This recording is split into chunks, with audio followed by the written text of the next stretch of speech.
শুভ সকাল। আজ 30শে বৈশাখ 1433, ইংরাজির 14ই মে 2026। বাঙালি কবি, সাহিত্যিক ও আইনজীবী ইন্দ্রনাথ বন্দ্যোপাধ্যায়, আজ তাঁর জন্মদিন। 14ই মে 1849 পূর্ব বর্ধমান জেলার পাণ্ডু গ্রামে মাতুলালয়ে তিনি জন্মগ্রহণ করেন। তিনি সাহিত্যকর্ম শুরু করেন 1870 সালে। তাঁর লেখা উৎকৃষ্ট কাব্যম ব্যঙ্গকাব্য, কল্পতরু উপন্যাস, ভারত উদ্ধার ব্যঙ্গকাব্য, ক্ষুদিরাম উপন্যাস, হাতে হাতে ফল ও পাঁচু ঠাকুর পাঠক সমাজে আজও সমাদৃত।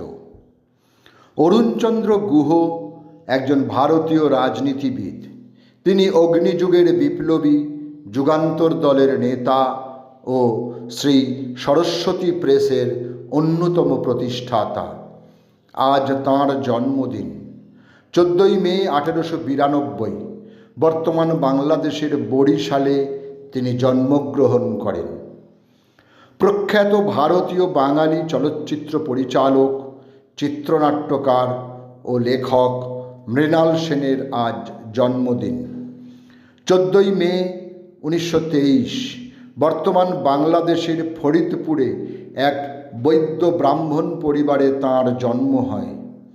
তাঁর প্রথম চলচ্চিত্র রাতভোর মুক্তি পায় 1955-তে। এই ছবিটি বেশি সাফল্য পায়নি। দ্বিতীয় ছবি নীল আকাশের নিচে তাকে স্থায়ী পরিচিতি এনে দেয়। অনেকের মতে 1969-এ মুক্তিপ্রাপ্ত সিনেমা ভুবন সোম তাঁর শ্রেষ্ঠ চলচ্চিত্র।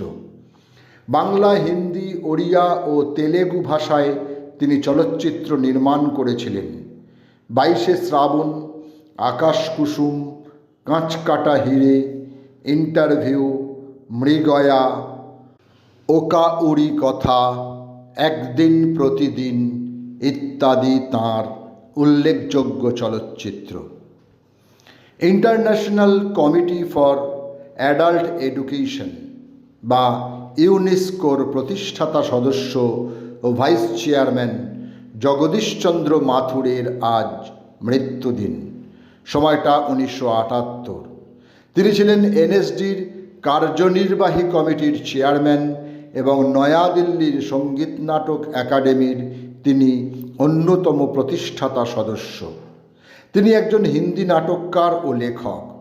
তাঁর উল্লেখযোগ্য কাজ হল কোণার্ক, ফেল রাজা, রঘুকুল রীতি, ভোর কা তারা ইত্যাদি ইত্যাদি।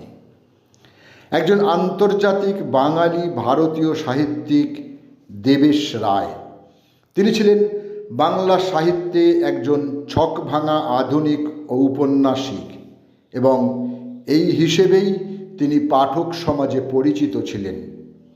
মফস্থলী বৃত্তান্ত, সময় অসময় বৃত্তান্ত, লগন গান্ধার, যযাতি, একটি ইচ্ছে মৃত্যুর প্রতিবেদন তাঁর উল্লেখযোগ্য রচনা।